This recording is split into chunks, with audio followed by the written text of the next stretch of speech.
Stewart, are you frustrated at Chief Executive John Lee, who ignored REDA's call for removing all the property spicy measures?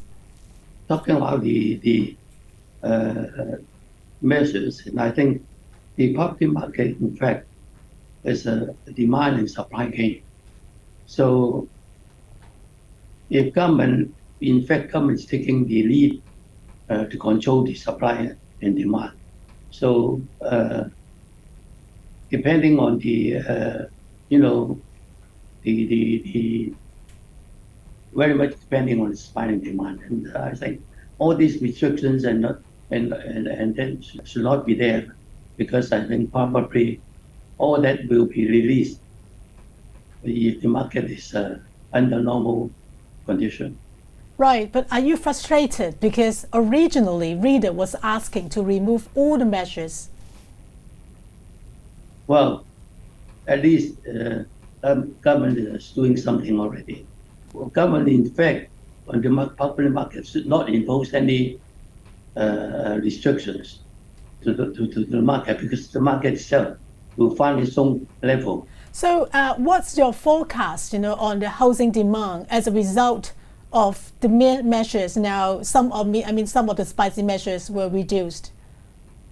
Well, I think we'll at least we'll do some good to the market, because all these restrictions been there for more than 10 years, and I think right now as the market is become so softened, I think it's really time to have all these measures relaxed.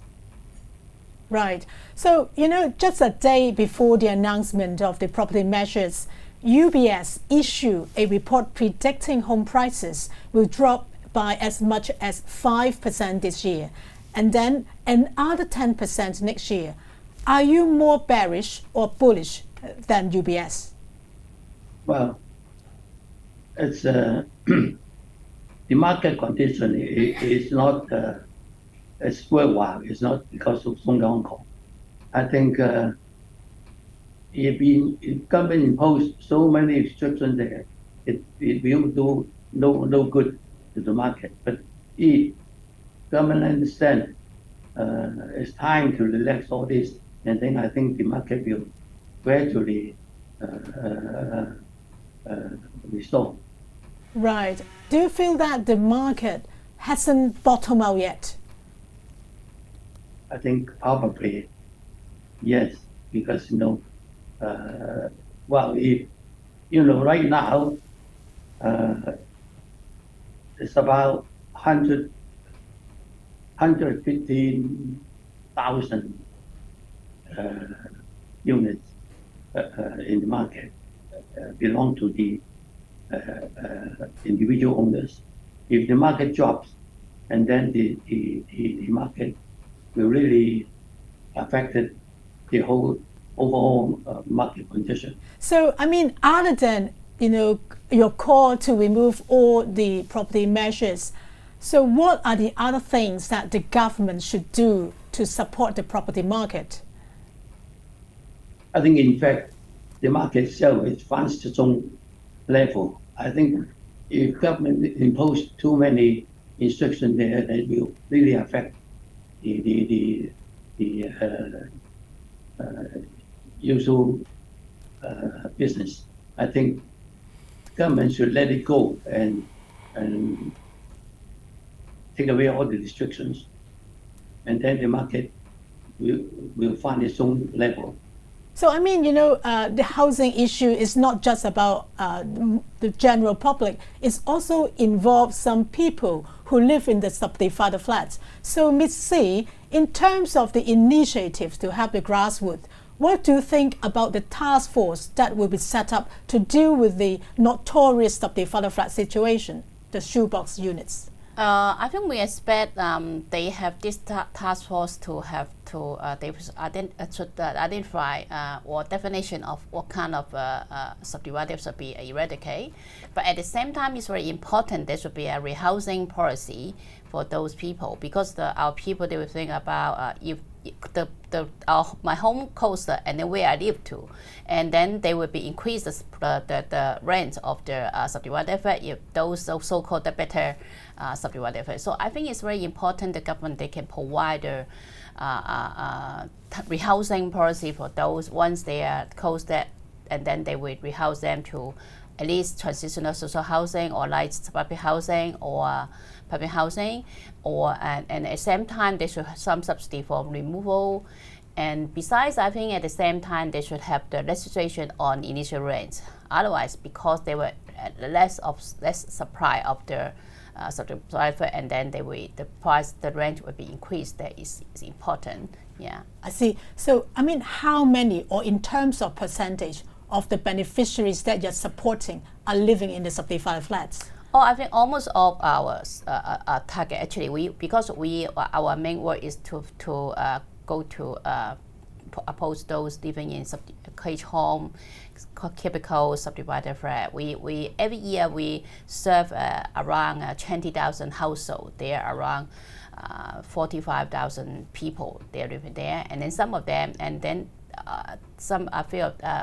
Nearly 1,000 they are homeless also. They sleep on the street. So these people they are waiting for the public housing, and they of course they don't want to live in poor conditions subdivided flat. But the problem is they have no choice, and they cannot afford better housing. So I think the government, of course, they look to this issue is good, and even they increase the supply of the land and develop more public housing. But it takes time to wait and enjoy the right. So I think in these few years they should have some short-term measures. For example, they should have something like nothing subsidy, or now the housing department they have their something like rent subsidy, but only cover some family, but not cover all the waiting people waiting for public housing people. So I think they should concern about it. And besides, I think the property market, if the price is too high, actually also affects the rent, because it's expensive, and then people they bought it expensive price, and then they will rent it expensive.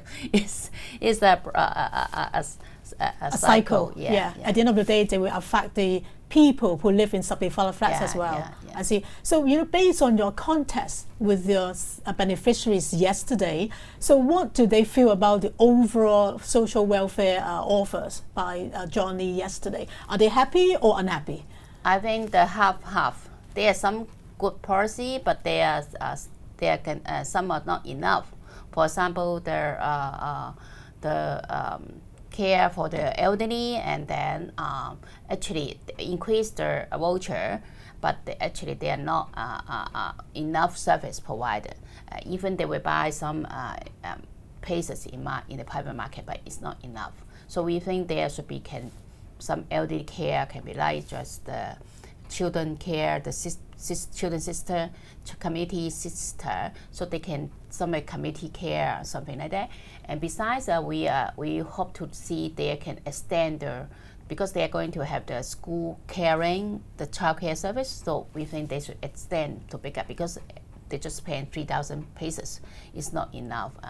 We have over 100,000 of children they need to take care of.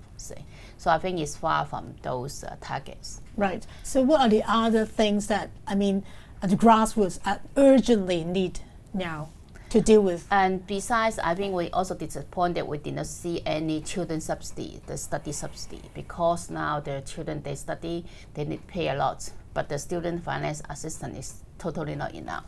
So they need to pay for tutorial costs, pay for the interest costs, and because of the school's requirement for the whole person development of children, they need to count the marks to promote to primary school, promote to secondary school. So these are for the low income family, they cannot afford.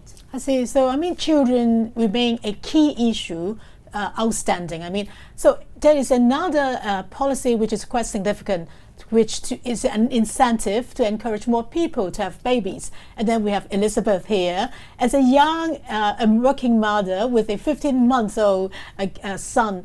So what do you think about the $20,000 offer Do you think that should be better to have $2 million? Well, I think it is a good gesture for the government to show that while they are caring about birth rates, they're encouraging people to have babies. But then I think it is not really enough. I mean, just looking at the $20,000 alone, it is actually really not enough. You know, maybe you need, when you have a baby, you need money to buy diapers, to buy formula, and all those style items like cribs, high chairs, and milk bottles, everything. I mean, that's far more than $20,000. But I mean, you know, to encourage people to have children, it's not only about, you know, cash bonus. It's about the whole environment, how friendly it is to have to start a family. Maybe the housing condition, or maybe the maternity leave, whether you have enough childcare support. I think all these are important. So I could see that from the policy address, the government is trying to do what they can. They're also offering like tax allowance. They're also trying to extend increase the childcare places. But I would say they're still far from enough. The demand is still very high. I'm just talking about maybe taking childcare places for an example. So now they are increasing like 900 more places in the next 3 years. But still, you know, I hope that the distribution will be more even. For example, in the district where I'm living, there are only 2 childcare centers serving 1 district. So I mean, hopefully the government could do like more support in this in order to, you know, encourage people, not just, you know, offering cash bonus. I see. I mean, you know, when you make a decision to have a baby, it will involve a lot of factors, yes, not just money. So what are the other factors that will affect your next decision? Well, I think first of all is whether I have enough time to spend time with the second kid, given that I'm a working mother, I have a long working hours. So, you know, having family-friendly working arrangement is quite important. I mean, for my company, I would say that it's actually quite flexible for working mothers. So we could take shifts, we could have work from home arrangement. But I know that this is not the case for most of the companies in Hong Kong as well. So I think if this can be made more popular, I think this could be like a friendly measure to working mothers as well. And I think housing environment is also quite important, because, you know, when you have a kid, that naturally you will need more space. I mean, I consider myself as the fortunate one that I could afford to move to a bigger place after I have a kid. But I think this might not be the case for many people as well. So I think the government would need to offer more affordable and quality housing to people so that they could have an ideal environment to raise kids. So I think it's not just about numbers, it's also about quality of housing. Yes, it's a very serious issue. So, you know, in the Chinese community, it's common to hear parents scold naughty kids out of anger by saying, I wish I had born a Ka-chiu or barbecue pork than you. So do you think in future, mothers may change it to, I wish I wouldn't have got that $20,000 but then having you? So what do you think about that? Well,